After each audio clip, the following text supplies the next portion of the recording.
sabar ya Allah Gusti. Tim hari ini akan pergi ke rumah Pak Soleh. Mengenal sosok Soleh Darmawan, ojol yang motornya dicuri saat salat berjamaah, tangisnya kini berganti rezeki. Sosok driver ojol yang menangsi pilu merah tapi motornya yang hilang dicuri kini jadi sorotan. Apalagi motornya itu dicuri saat dirinya tengah melakukan ibadah salat di masjid di wilayah Cijahe.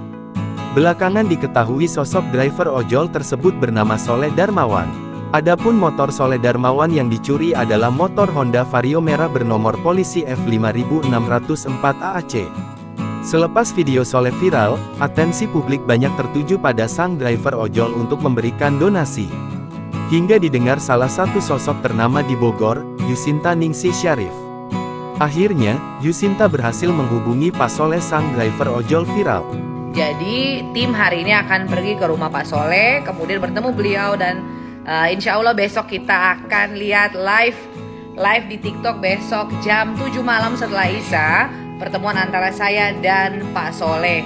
Dan apakah yang akan kami bantu buat Pak Soleh sebagai bentuk YNS berbagi atau peduli kasih, kita lihat besok, kita nantikan besok. Nah, ini sedikit video call, jadi terima kasih saya sudah bertemu dengan orangnya. Tunggu besok, nantikan besok ya. Semoga besok lancar pertemuan antara saya, TT YNS bersama dengan Pak Soleh. Sehat selalu Pak Soleh, sekali lagi terima kasih buat semua orang baik. Terima kasih buat semua orang baik dimanapun berada yang sudah membantu saya untuk bertemu dengan Pak Soleh. Lebih lanjut, Yusinta pun berjanji akan memberikan bantuan untuk meringankan beban Pak Soleh. Yusinta tampaknya iba usai melihat Soleh menangis karena motornya hilang. Melansir Tribun Bogor, meski begitu, Soleh juga diketahui sudah melaporkan hal ini kepada Polsek Bogor Barat.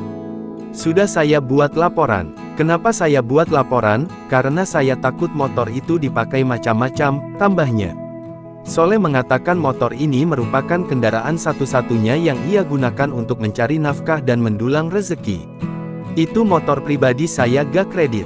Saya beli cash selama ngojek tabungannya. Ditambah tabungan saya sisa kerja. Saya narik berjalan 2 tahun setelah beli motor. Gak ada kegiatan lain, saya fokus di ojol, ungkapnya. Sementara itu, Kapolsek Bogor Barat, Kompol Sudar MK Regaga membenarkan bahwa Soleh sudah membuat laporan polisi. Download Tribun X sekarang, menghadirkan lokal menjadi Indonesia.